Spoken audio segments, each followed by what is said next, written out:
بھائی مکتب جو ہے کس نے شروع کیا؟ مکتب سب سے پہلے کس نے شروع کیا؟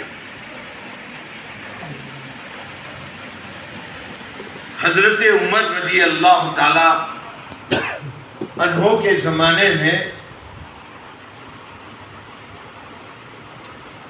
جب حکومت، اسلامی حکومت دور تک پھیل گئی اور صحابہ دور تک جانے لگے، تو اب مسئلہ درپیش آیا کہ ان کی اولاد کی تربیت کون کرے؟ تو حضرت عمر رضی اللہ تعالیٰ عنہ نے 3 مدرس منتخب فرمائے اور 15 درہم ان کی تنخواہ مقرر کی، وظیفہ مقرر کیا۔ کنز العمال میں یہ روایت ہے۔ اور حضرت عمر نے یہ بھی فرمایا ان تینوں کو کہ کمزور بچوں کو بورڈ کے استعمال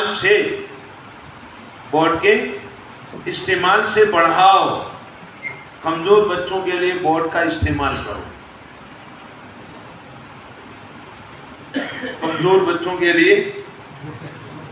استعمال کرو، تو یہ میں نے نہیں لکھا، بورڈ کا استعمال حضرت عمر کا حکم ہے۔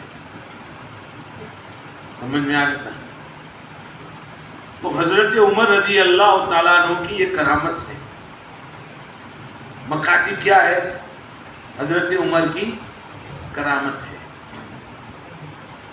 مکاتب کے قیام کا مقصد کیا ہے؟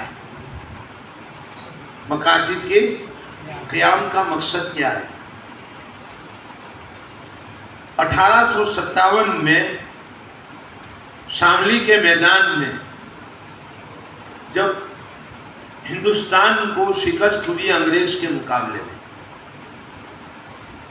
تو ہمارے اکابرین حضرت حاجی امداد اللہ رحمۃ اللہ تعالی علیہ اور علامہ قاسم نانوتوی، حضرت گنگوہی رحمۃ اللہ تعالی علیہ، یہ سب حضرات جمع ہوئے اور انہوں نے سوچا کیا کریں، تو اللہ نے ان پر کھولا کہ ابھی مشیت الہی نہیں ہے کہ انگریز ملک سے جاوے، لیکن آپ جس کے لیے انگریز کو در بدر کرنا چاہتے ہو وہ مکاتب اور مدارس میں موجود ہے، یعنی آنے والی نسلوں کا ایمان اور دین،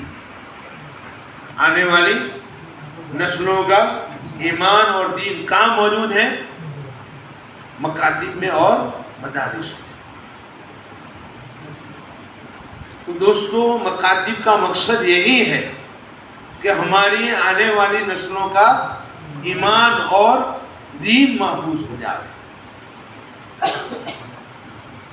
میں اکثر سناتا رہتا ہوں کہ سورۃ الکہف میں آیت ہے وَأَمَّا الْجِدَارُ فَكَانَ لِغُلَامَيْنِ يَتِيمَيْنِ وَكَانَ تَحْتَهُ كَنْزٌ لَهُمَا وَكَانَ أَبُوهُمَا صَالِحًا فَأَرَادَ رَبُّكَ أَن يَبْلُغَا أَشُدَّهُمَا۔ آیات سمجھیں، یہ آیت ہے، اس کا ترجمہ یہ ہے، حضرت موسیٰ علیہ السلام کو اشکال تھا حضرت خضر علیہ السلام کی اس عمل پر کہ جو ایک دیوار جھکی ہوئی تھی، اس جھکی ہوئی دیوار کو حضرت خضر نے صحیح کر دیا، تو اس پر حضرت موسیٰ علیہ السلام کو اشکال ہوا کہ آپ مزدوری لیتے ہیں، انہوں نے ہماری مہمانی نہیں کی تو ہم مزدوری سے جو پیسے ملتے اس سے کھانا تناول فرما لیتے ہیں۔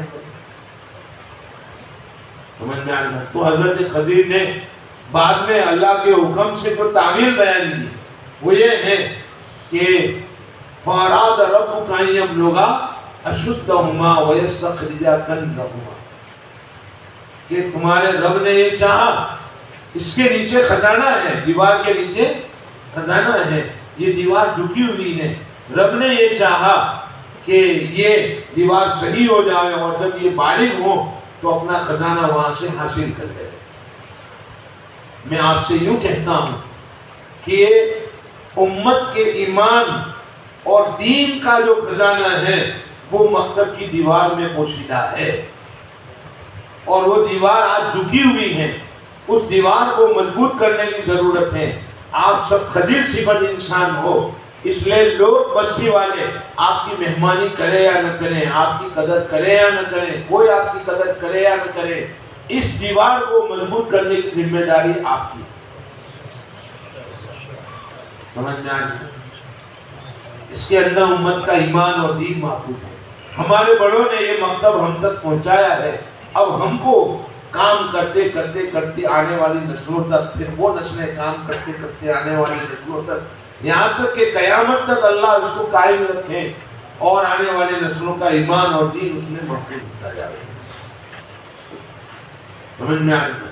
لیکن آج ہم دیکھ رہے ہیں کہ ہمارے پاس سے جو بچے پڑھ کر جا رہے ہیں وہ دین سے ان کا تعلق پیدا نہیں ہوتا، حالانکہ فارغ ہوئے ہمارے پاس سے، قرآن پڑھا ہے، لیکن ان کی تربیت نہیں ہوئی ہے، جس کی وجہ سے وہ دین سے اور ایمان سے اور دینی تعلیم سے، نماز سے، قرآن کی تلاوت سے دور آپ کو نظر آئے گی۔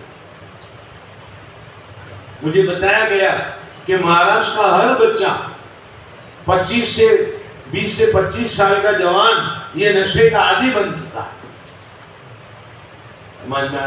تو یہ مکاتب جو ہمارے ہیں وہ گویا کہ باندھ ہو گئے، اس کا جو مقصد تھا وہ مقصد حاصل نہیں ہوا، اس لیے ہمیں اس کی طرف توجہ کرنے کی ضرورت ہے۔ بہرحال بات تو بہت لمبی ہے، میں مختصر کر دیتا ہوں۔ دعا کریں کہ اللہ تعالیٰ آپ لوگوں کی مدد اور نصرت فرمائے اور آپ لوگوں کو موت تک دین کے کام میں لگائے رکھیں۔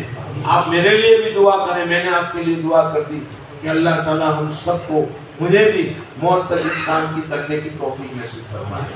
ایک ساتھی نے یہ کہا تھا کہ جو چٹھی آئی اس میں یہ لکھا ہے کہ بچوں کی اکثر سانس تھوڑی ہوتی ہے، جس کی وجہ سے ایک آیت میں 3-4 مرتبہ وقف کرنا کیسا ہے، ایسا لکھا ہوا۔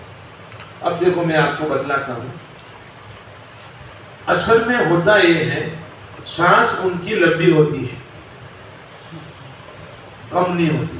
سانس کیا ہوتی ہے اس کی مثال میں دیتا ہوں۔ 1 2 3 4 5 6 7 8 9 10 11 12 13 14 15 16 17 18 19 20 21 22 23 24 25 26 27 28 29 30 31 32 33 34 ہماری سانس ختم ہو گئی، 33 پر ختم ہو گئی۔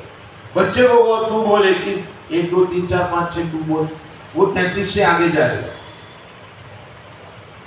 سمجھ میں آئے؟ معلوم ہوا کہ ہماری سانس سے اس کی سانس زیادہ ہے، پھر بھی وہ آیت پڑھ کیوں نہیں سکتا ہے؟ اس کی وجہ یہ ہے کہ حلے کلمات ہوتے ہیں، مشقی کلمات نہیں ہوتے، اس لیے اس کو اٹک جانا پڑتا ہے۔ روانی نہیں ہوتی، اس لیے اس کو بیچ میں اٹکنا پڑتا ہے۔